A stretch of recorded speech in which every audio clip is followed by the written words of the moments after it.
Hello বন্ধুরা, কেমন আছেন সবাই? আশা করি সকলেই খুব ভালো আছেন। আজ আমি বলবো ডায়াবেটিসের জম।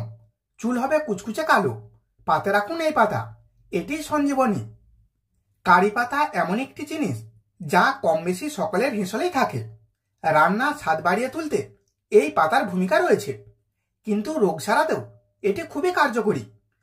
ডায়াবেটিস রোগীদের প্রতিদিন সকালে কারি পাতা খাওয়ার পরামর্শ দেওয়া হয়। রোগীদের জন্য এটি কোনো ভেষজ ঔষধের থেকে কম নয়।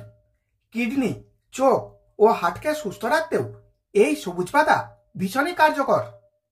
কারি পাতায় সোডিয়াম পাওয়া যায়, যে রোগীদের হাত পা ফুলে যায় তাদের জন্য এটি অত্যন্ত কার্যকরী। চুল ঘন, কালো এবং লম্বা করতে এটি সেবন করা অত্যন্তই জরুরি। চুলের দৈর্ঘ্য বাড়াতে চাইলে অ্যালোভেরার সঙ্গে কারি পাতা ব্যবহার করতে পারেন। অ্যালোভেরার জেলের মধ্যে 7 থেকে 8টি কারি পাতা পেস্ট মিশিয়ে নিন। এরপর মিশ্রণটি চুলে ভালো করে লাগান। 1 ঘন্টা পর ধুয়ে ফেলুন। সপ্তাহে 2 থেকে 3 বার করে এই পেস্টটি চুলে লাগালে মাত্র 1 মাসের মধ্যেই কোমর পর্যন্ত চুল লম্বা হবে। কারি পাতা হজমের জন্য খুবই ভালো। প্রতিদিন সকালে 4 থেকে 5টি কারি পাতা চিবিয়ে খেলে দৃষ্টিশক্তি ভালো হবে। এছাড়াও এটি খারাপ কোলেস্টেরলের উপর কাজ করে।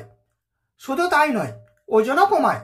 এছাড়াও বিভিন্ন ধরনের ব্যাকটেরিয়াও মেরে ফেলে, যার অনেক ধরনের পার্শ্ব প্রতিক্রিয়া রয়েছে, তা থেকেও রক্ষা করে। কারো লিভার সংক্রান্ত কোনো সমস্যা থাকলে কারি পাতা ব্যবহার করা যেতে পারে।